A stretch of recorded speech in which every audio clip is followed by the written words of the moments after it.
আসসালামু আলাইকুম প্রথম শ্রেণীর শিক্ষার্থী বন্ধুরা, তোমাদের দ্বিতীয় প্রান্তিক মূল্যায়নের একটি নমুনা প্রশ্ন তৈরি করা হলো সিলেবাসের মান বন্টনের আলোকে। তো তোমরা দেখে নাও। প্রথম শ্রেণী অন নাম্বারে আসবে match the capital letter with small letter, এরকম ম্যাচিং করবা।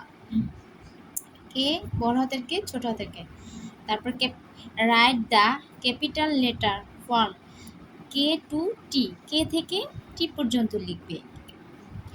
2 নংয়ে এরকম আসবে। 3 নংয়ে আসবে write the small letter form K to T, এখানে স্মল ছোট হাতের কে থেকে ছোট হাতের টি পর্যন্ত।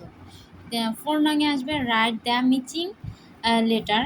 তো মিচিং লেটার কি আসবে? হয়তো ruler, rat, leaf, van, zebra, এরকমই মিচিং লেটারগুলো আসবে। 5 নংয়ে আসবে count and write the number, এবং গণনা করে তারপর সংখ্যাটা লিখে ফেলবে। ওকে, ধন্যবাদ।